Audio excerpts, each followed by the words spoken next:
আশরাফ আলী থানভী রহমতুল্লাহি আলাইহি উনি ভারতে এক ট্রেনের সফরে যাচ্ছিলেন। তো ট্রেনের সফরে শীতকাল ছিল, অনেক রাত হয়ে গিয়েছে। তো ট্রেনের যারা দায়িত্বরত আছে তারা হজরতকে একটা গোদাম ঘরের মধ্যে জায়গা দিয়েছে যে হজরত এখানে অবস্থান করুক। শীত নিবারণের জন্য কি করা যায়?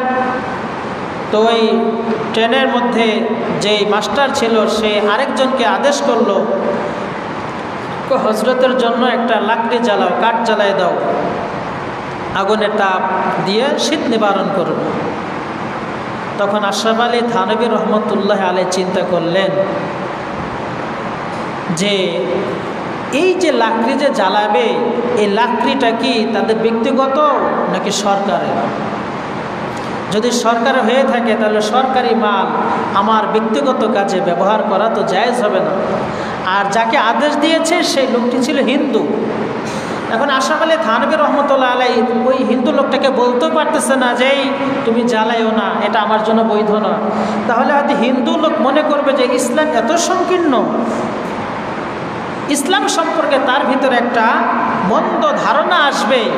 তাই আশরাফ আলী থানভী রহমতুল্লাহ আলাইহি ওই হিন্দু লোকটাকে কথা বলতেও পারতেছে না যে তুমি লাকড়ি জ্বালায়ও না, এটা আমার জন্য বৈধ হবে না।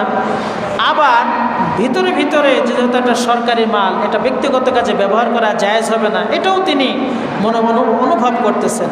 তো আল্লাহর কাছে ভিতর থেকে পানা চাচ্ছেন যে আল্লাহ একটা ভালো ব্যবস্থা করে দেয়। কিছুক্ষণ পর ওই স্টেশন মাস্টার আবার আসলো এবং বলল যে হজরতের জন্য যে লাকড়িটা জ্বালানোর জন্য বলেছি সেটা আমাদের ব্যক্তিগত লাকড়ি থেকে জ্বালাও, সরকারি লাকড়ি থেকে জ্বালাবে না। সুবহানাল্লাহ। তখন আশরাফ আলী থানভী রহমতুল্লাহ আলাইহি মন থেকে আল্লাহর কাছে শুকরিয়া আদায় করলেন, আল্লাহ তোমার শুকরিয়া আদায় করি, আমার মনের ভিতরে তো এটাই ছিল। এই জন্য বলা হলো যে যেই ব্যক্তি যদি মন থেকে চায় যে আমি গুনাহ করব না, আমি পাপের কাছে যাব না, মানুষের হক নষ্ট করব না, তাহলে আল্লাহ পাক তাকে ওইভাবেই চালাবেন, তাকে আল্লাহ পাক তৌফিক দান করবেন।